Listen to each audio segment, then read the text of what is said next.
Assalamualaikum warahmatullahi wabarakatuh. Di video kali ini saya akan membahas mengenai kuis pemrograman berorientasi objek. Sebelumnya, perkenalkan nama saya Selaika Safitri, NIM 2024 10 10 10 95. Saya berasal dari kelas PBUB.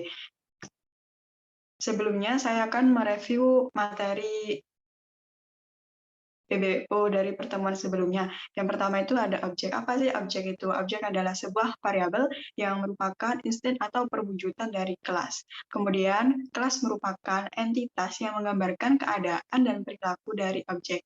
Kelas sendiri tujuannya untuk mengumpulkan variabel dan fungsi dalam satu kelas. Kemudian ada metode. Metode adalah suatu operasi yang berupa fungsi yang dapat dikerjakan oleh suatu objek. Kemudian ada konstruktor. Konstruktor adalah metode yang memiliki aturan nama yang harus sama dengan nama kelasnya. Kemudian ada setter dan getter. Nah, untuk setter dan getter merupakan dua metode yang tugasnya untuk mengambil dan mengisi data ke dalam objek. Dan yang terakhir ada nested class. Nah, nested class merupakan kelas di dalam kelas. Jadi, kita bisa menambahkan sebuah kelas di dalam kelas tersebut. Nah, selanjutnya saya akan membahas mengenai codingan saya. Nah, di sini saya membuat objek stasiun. Jadi, terdiri dari 4 kelas, yaitu tiket, kereta api, masinis kereta, dan kondektur. Jadi, di sini yang pertama ada kelas tiket, yaitu membuat variabelnya, ada string, nama kereta api, tipe penumpang, berangkat, dan ada private. Nah, artinya private ini, dia itu nomor duduknya itu di private dan tidak bisa dipanggil oleh variabel lainnya. Kemudian di sini ada konstruktor tiket. Nah, ini artinya konstruktor yang menggunakan parameter. Dan konstruktor itu ada dua, yaitu tanpa parameter dan menggunakan parameter. Dan ini contohnya menggunakan parameter. Di sini menggunakan konstruktor 2 karena untuk membuat metode struk dan tiket. Kemudian di sini ada metode menghitung total harga tiket. Jadi total sama dengan harga dikali jumlah penumpang, kemudian direturn nilai totalnya. Dan selanjutnya itu ada metode struk. Nah, di sini akan menampilkan struk pembayaran, yaitu ketika seseorang membeli tiket pasti ada data transaksinya. Nah, selanjutnya ada metode tiket, yaitu untuk menampilkan rincian dari tiket ketika menaiki kereta api.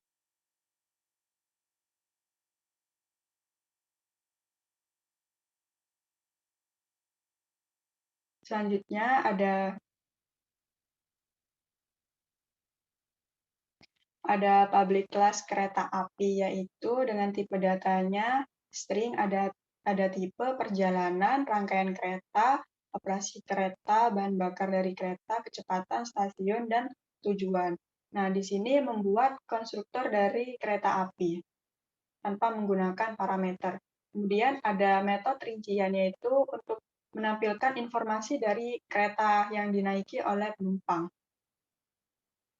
Dan juga ada metode bergerak, yaitu untuk menjelaskan bahwa kereta tersebut sedang bergerak dengan kecepatan. Dan selanjutnya ada metode berhenti. Di sini metodenya berfungsi untuk menjelaskan bahwa kereta yang dinaiki oleh penumpang sedang berhenti atau sedang transit di stasiun lainnya.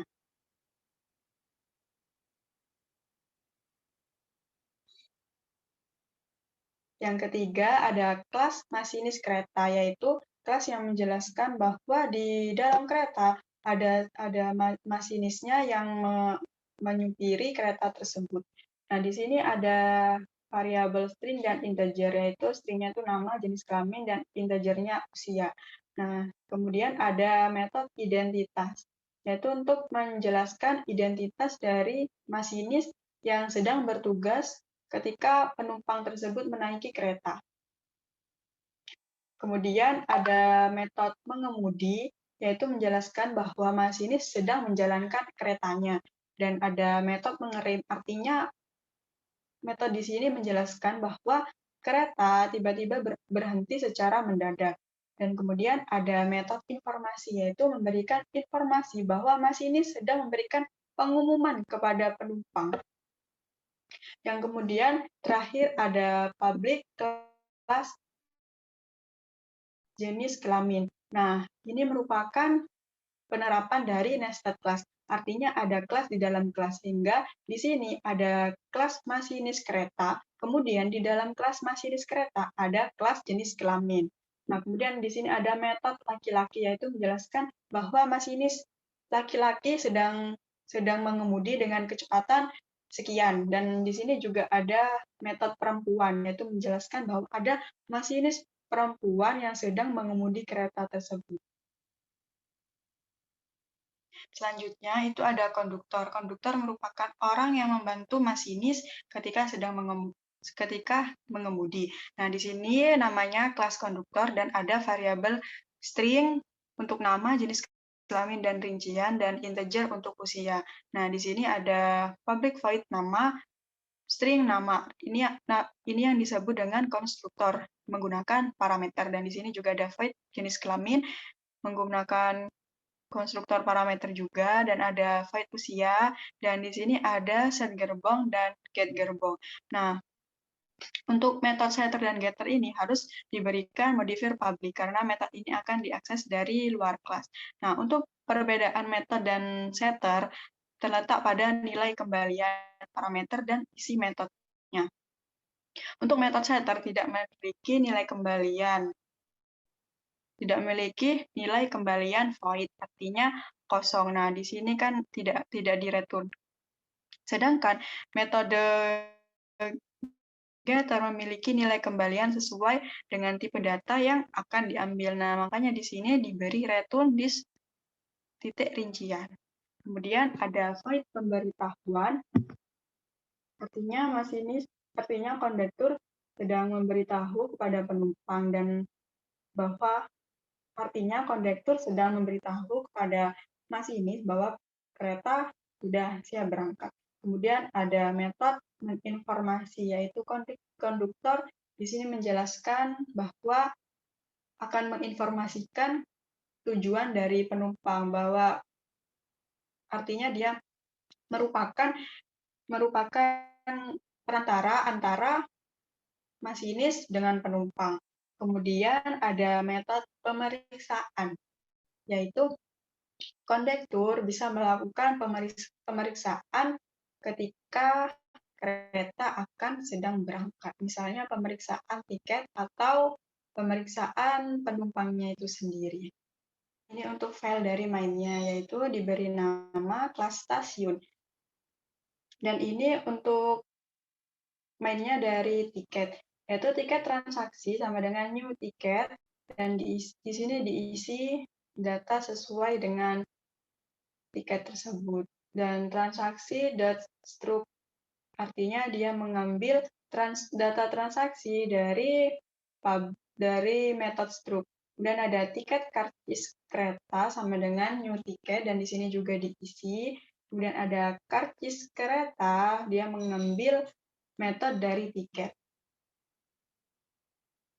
Kemudian di kelas kereta api rincian kereta api sama dengan new kereta api.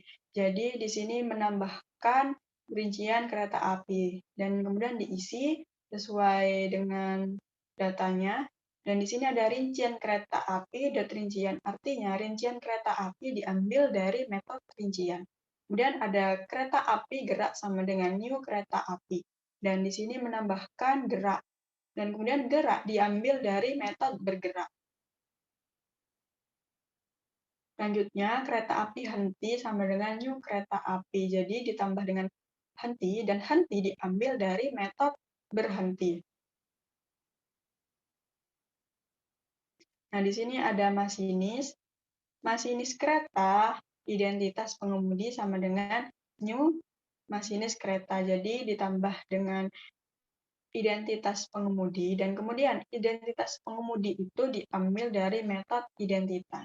Dan selanjutnya ada masinis kereta, pengemudi sama dengan masinis kereta. Kemudian masinis kereta titik jenis kelamin, pengendali sama dengan pengemudi new jenis kelamin.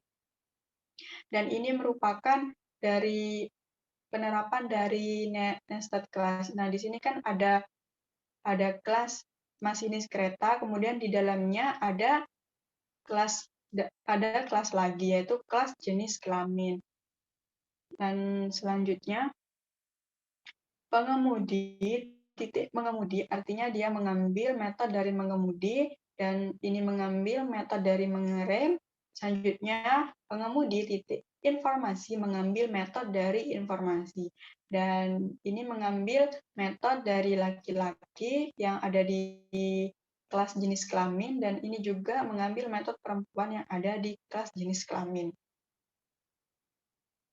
Dan terakhir ada kelas kondektur, yaitu kondektur, petugas sama dengan new kondektur, dan di sini ada petugas, menambahkan yang baru petugas, dan petugas mengambil metode dari pemberitahuan, menginformasi, dan pemeriksaan. Dan setelah dirun akan muncul seperti ini. Jadi penumpang awalnya membeli sebuah tiket. Ketika membeli sebuah tiket, mereka mendapatkan struk pembayaran. Nah, di sini nama penumpangnya yaitu Yohan Aditya dengan kereta api Argo Anggrek Pagi, dan tipe penumpangnya itu umum. Dan harga tiketnya 25.000 dan dia membeli 2 tiket. Jadi total harganya ada 50.000. Dan setelah membeli tiket, dia mendapatkan tiket dengan informasi nama penumpangnya, dan di sini nama penumpangnya Yohan Aditya dengan nomor identitas, kemudian ada kereta api yang ditumpanginya yaitu Argo Anggrek Pagi 2 sama seperti struk tadi, kemudian tipe penumpangnya umum dengan nomor duduk 12A dengan tujuan Gambir, Surabaya. Kemudian ketika penumpang sudah mengendarai kereta api, dia mungkin membutuhkan informasi dari kereta api tersebut. Nah, dari tipe kereta api Argo Anggrek, itu rangkaiannya terbuat dari baja nirkara dengan operasi mulai dari tanggal 28 September 1999 yang menggunakan bahan bakar batu bara. Nah, kereta Argo Anggrek dengan rute, kemudian ada metode yaitu menjelaskan rute dari kereta Argo Anggrek tersebut, yaitu sedang bergerak atau berhenti. Nah, di sini menjelaskan bahwa kereta Argo Anggrek dengan rute Gambir Surabaya sedang bergerak dengan kecepatan 60 km per jam. Dan kemudian di sini ada metode berhenti, yaitu kereta Argo Anggrek dengan tujuan Surabaya sedang transit di stasiun Solo. Nah, kemudian ada identitas dari sebuah masinisnya, yaitu ada nama masinisnya itu Channel, dan jenis kelaminnya itu laki-laki dengan usia 28. Kemudian di sini ada outputnya dari metode-metode yang ada di kelas masinis, yaitu masinis sedang menjalankan kereta api. Masinis tiba-tiba berhenti secara mendadak. Masinis sedang memberikan pengumuman kepada penumpang. Masinis laki-laki mengemudi kereta api dengan kecepatan di atas 60 km per jam. Dan ini dari output dari kondektur. Nah, di sini memberikan informasi apa yang sedang dilakukan kondektur. Nah, kondektur sedang memberitahu masinis bahwa kereta api sedang berangkat. Dan kondektur sedang menginformasikan tujuan penumpang. Dan yang terakhir metodenya itu ada kondektur sedang melakukan pemeriksaan tiket. Nah, itu dia penerapan dari DBO saya. Terima kasih. Jika ada kesalahan, mohon maaf. Wassalamualaikum warahmatullahi wabarakatuh.